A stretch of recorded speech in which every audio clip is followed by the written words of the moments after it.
What if I told you, man, the world you're living in isn't quite the world you think it is, not because of conspiracies, not because of magic, but because of perception, because of filters, because every second your mind is sculpting reality, not just receiving it. You see, most people assume they see the world clearly, that their eyes are like windows letting the truth pour in. But that's not how perception works. You don't see reality as it is. You see it as you've been conditioned to see it. The colors, the patterns, the judgments, the fears, the opportunities you think are available or not available are all filtered through layers you didn't choose. Layers that were shaped by your parents, your teachers, your trauma, your culture, your biology, and even your attention. Today, we're peeling back those layers. Today, we uncover the hidden forces that shape your reality.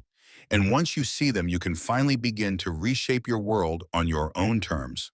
The filter of attention. Every day, you're bombarded with over 11 million bits of information.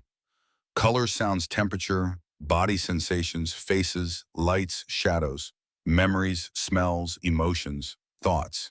But out of those millions of signals, you only consciously register about 40 to 50. How does your brain decide what makes the cut? That decision is handled by a part of your brain called the reticular activating system, RAS. The RAS filters your sensory input and decides what you'll consciously perceive. And here's the key. Your RAS isn't neutral. It listens to what you've told it over time.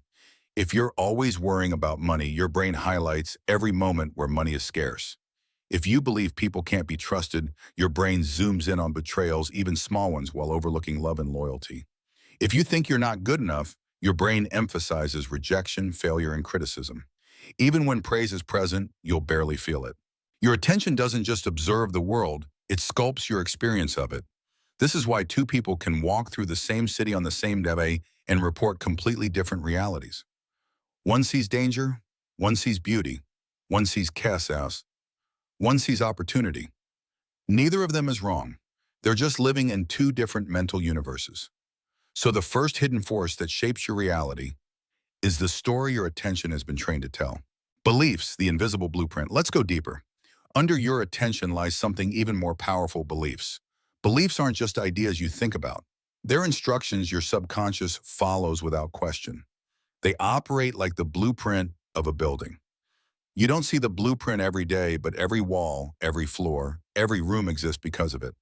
Beliefs define what is possible, what is dangerous, what is normal. And here's the twist. Most of your core beliefs were installed before you were 7 years old. At that age, your brain is in a highly absorbent theta state. You don't analyze, you download. So if your parents argued about money, you didn't just witness it. You absorbed the belief money causes pain. If you were ignored when you cried, you didn't just learn patience. You absorbed, my emotions are a burden. If your efforts were never quite enough to be praised, you absorbed, I'm never enough. And now, decades later, these invisible codes still run your life. They shape who you're attracted to, whether you start that business, how much joy you allow yourself to feel, whether you chase dreams or settle for safety. So if you find yourself stuck sabotaging or stuck in loops, you're probably not lazy. You're not unmotivated. You're just living out an old belief that no longer serves you. But you can't change what you don't see, and now you're beginning to see. Cultural programming, the invisible master. Even deeper than personal beliefs lies an older force: culture. Culture isn't just about food, language, or clothing. It's the unwritten code of what's allowed, what's normal, what's good, what's dangerous. It tells you what success looks like, what emotions are acceptable, what you should value, who you should marry, when you should speak up or stay silent. And like a fish in water, you usually don't notice culture until you leave it. Take this in. In one country, crying in public is seen as vulnerability. In another, it's weakness. In one culture, children are expected to move out at 18. In another, they stay until marriage. In one society, ambition is praised. In another, it's arrogance. Culture scripts your life path without asking permission.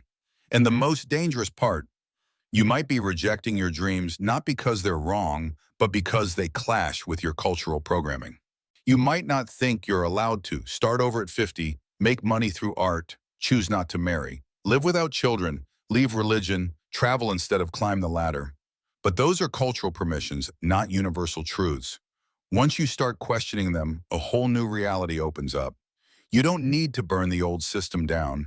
You just need to realize you're already holding the pen. Emotional memory. Feeling as destiny. Now we go inward into emotion. Your emotional body is like a memory sponge. It remembers everything you felt, especially the things you never got to fully process. Think about that moment you held in tears at school, the heartbreak you never really grieved, the time you were humiliated but laughed it off. Those moments didn't disappear. They buried themselves, and the body keeps the score. Here's what happens. Unfelt anger becomes chronic tension. Unreleased grief becomes numbness. Unexpressed shame becomes people-pleasing. Unhealed fear becomes control. And over time, these emotions become your personality. They become how you walk, how you talk, what you expect, and who you attract. If you were raised around instability, your nervous system will recreate chaos because chaos feels familiar. If you felt unloved unless you performed, you'll overwork yourself to death because your body remembers that love was conditional. This is what we call emotional encoding, and it becomes your reality. You don't attract what you want.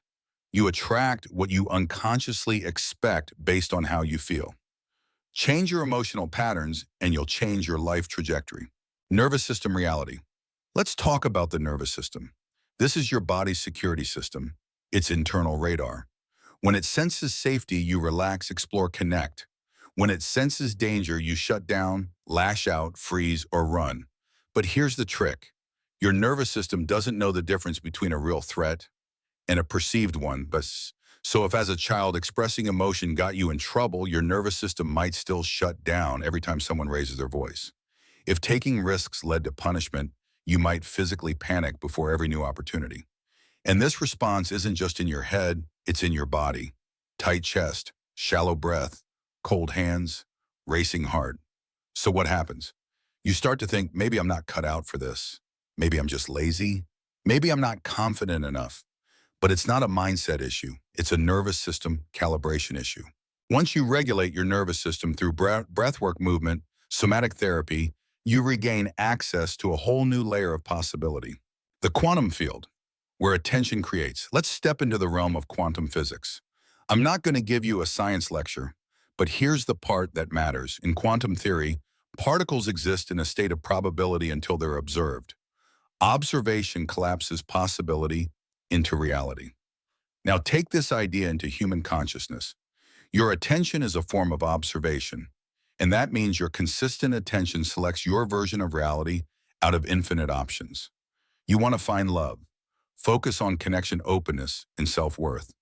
You want more money. Focus on value, service, and circulation, not scarcity. Not because the universe is your genie, but because you're no longer feeding energy into the opposite outcome. You begin to shift your expectations. You speak differently. You act with conviction. And people, opportunities, and synchronicities respond to your frequency. You are tuning the radio dial of your life and finally landing on a different station. Language. Words as spells. Words are not just tools of communication. They are vibrational codes. When you say, I'm always tired, I never get it right, people just don't like me. You're not just describing reality, you're reinforcing it. Your subconscious believes repetition. The more often you say something, the more you become it. That's why affirmations, mantras, and internal dialogue matter. They're not magic, they're repetition. And repetition is how the brain reprograms belief. Speak like the future version of yourself would speak. Even if you don't fully believe it yet, you'll be amazed at how fast the mind catches up. The company you keep, who you surround yourself with, doesn't just influence you. They co-create your reality, the emotions you feel, the goals you think are possible, the way you speak to yourself. Everything is shaped by your environment. You become more like the 5 people you spend the most time with, the media you consume, the conversations you tolerate. So if your reality feels heavy, disempowering, stuck, ask who's anchoring me in this version of the world and who could lift me into a new one. The right people don't just inspire you. They remind you that a different world is normal. Memory. The past as a prison or portal. Your memory is not a record, it's a lens.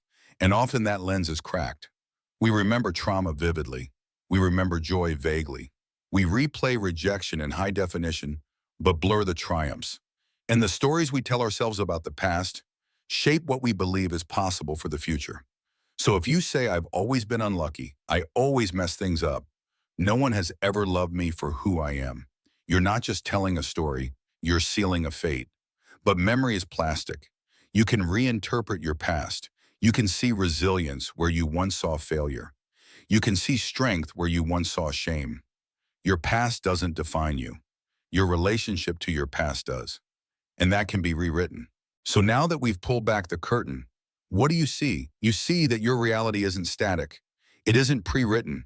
It isn't fully real in the way you thought it was. It's been shaped by attention, belief, emotion, culture, language, and energy. But most importantly, it can be reshaped. You are not just the observer. You are not just the victim. You are the architect. And every time you question a belief, calm your nervous system, change your language, follow joy, speak your truth, or step into courage, you alter the geometry of your world. So start today. Notice what you're focusing on. Question what you have accepted. Feel what you've suppressed. Speak what you want to see. Surround yourself with those who see your greatness. Because in the end, the most powerful hidden force that shapes your reality is you.